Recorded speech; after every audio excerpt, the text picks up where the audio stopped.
그런 경우에는 이 H라제를 놓으면 안 됩니다. 맞으면은.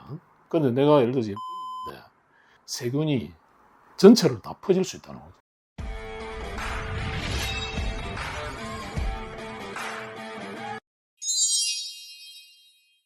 주사로 할 수 있는 시술과 그 수술로 할 수 있는 방법들이 있는데 어떻게 판단을 또 하시는지 어떻게 권하시는지. 그 주사는 우리가 보통 그 H라제라는 그 하이아루로니다제를 많이 쓰는데요, 병원마다.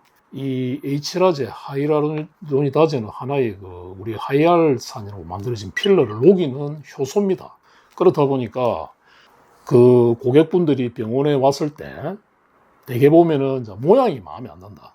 나는 필러를 눈 밑에 넣었다든지 볼에 넣었는데 모양 자체가 마음에 안 든다든지 이런 경우에는 얼마든지 주사 치료가 1차적으로 가능할 수 있죠. 단 그것도 전제 조건이 뭐냐면은 그 전에 그 히스토리 상에 자기는 염증 반응을 한 번도 못 느꼈다. 그런 경우에 그 다음에 주사를 맞고 뭐 한 6개월 이내라든지 심지어 1년 이내까지도 이물 반응이 없었던 전제하에서는 우리가 H라제를 넣으면은 필러는 다 녹게 돼 있습니다. 그 필러를 녹으면은 그게 이제 우리 몸에서 흡수가 되죠. 그런 효과가 있는 반면에 염증이 있는 상태에서 이제 가끔 병원에 내원하시는 경우가 있어요. 그런 경우에는 이 H라제를 놓으면 안 됩니다. 맞으면은. 이 H라제라는 그 주사 자체는 막을 갖다가 분해시켜서 용액으로 만드는 거거든요. 그런데 내가 예를 들어서 염증이 있는데 그 염증 부위에 H라제를 맞게 되면은 염증이 더 퍼지겠죠. 예, 염증이라는 게 우리가 어느 부위에 항상 보면 포커싱이 있는 그 부위가 있는데 그 부위에 H라제를 탁 넣게 되면은 그 염증이 세균이 전체를 다 퍼질 수 있다는 거죠.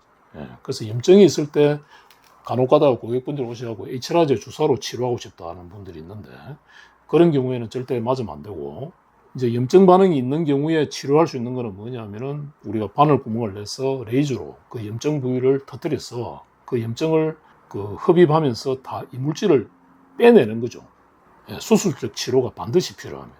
해야지 우리가 왜 그러냐면 원인을 제거해야지 염증이 없어지는 거죠.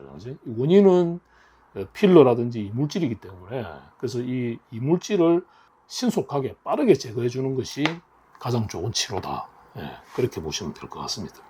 근데 고객분들은 네. 어떻게 보면 수술적 치료보다는 어떤 거 같으세요? 시술로서 더 먼저 이야기를 하는 분들이 시술로서 이제 간단한 부위라든지 적은 부위라든지 또 그 맞은 부위가 마음에 안 들어서 이런 경우에는 다시 이제 그런 경우에는 H라제를 갖다가 놓아서 녹이는 경우도 있죠.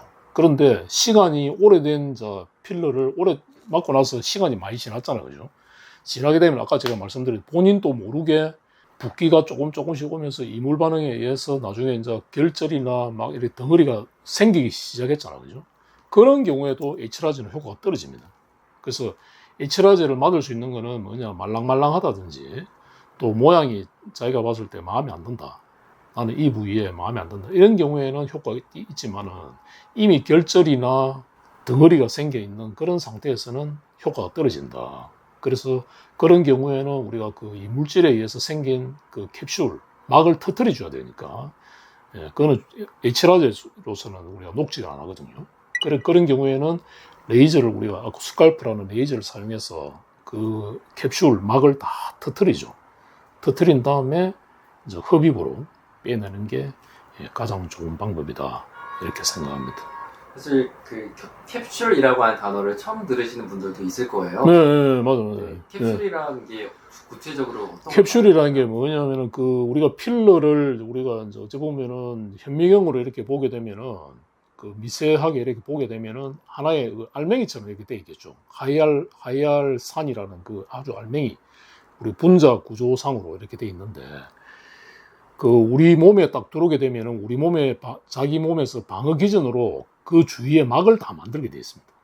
그 우리 신체가 참 신비로운 게 이물질이 들어온다. 그러니까 예를 들어서 코 같은 경우에 코 보형물을 넣는다든지 또 가슴에 가슴 보형물을 넣는다든지 이런 경우에 그 보형물만 있는 게 아니고 나중에 수술해보면 그 보형물 주위에 막을 싹 만들어요. 그 막의 두께가 어떤 사람들은 뭐 굉장히 우리가 얇은 막이 있고 또 어떤 사람들은 좀 두껍게 만들어지는 사람마다 좀 체질적인 차이가 있는데 어떤 경우라든지 우리 몸에 이물질이 들어오면 무조건 막을 만들게 되죠. 우리 몸에는. 그럼 필러도 마찬가지로 우리 몸에 들어오게 되면은 그 입자 하나하나마다 막을 다 만들게 되겠죠. 그러면 제가 고객분들한테 쉽게 설명할 때 이제 불집을 생각하면 된다. 불집. 꿀만 있으면은 우리가 H라제로 효과가 있지만은 이미 벌집이 다 만들어져 있었을 때 그 꿀만 뺀다고 해서 벌집이 없어지지는 않는다. 그럼 그 벌집을 없애기 위해서는 우리가 레이저를 넣어서 그걸 다 으개갖고 망가뜨리는 거죠. 그런 다음에 그 막들을 갖다가 흡입을 통해서 다 빼내는 거죠. 그래야지 자기 피부 밑에 있는 그 지방이나 이물질. 단 그때 이제 뭔가 뭐 지방하고 막 자기 지방하고 그 캡슐 막이 막 섞여 있거든요. 그 섞여 있기 때문에 1차적으로는 자기 지방도 좀 같이 빠진다고 보시면 됩니다. 그래서 이제 지방이 빠지다 보니까 얼굴에 이제 볼륨이 이제 줄어들 수 있다는 그런 또 약간의 그거는 있는데 그런 경우에는 아까 그 앞에 말씀드린 대로 이제 그 볼륨을 채워주는 그런 수술을 추가적으로 하게 되죠.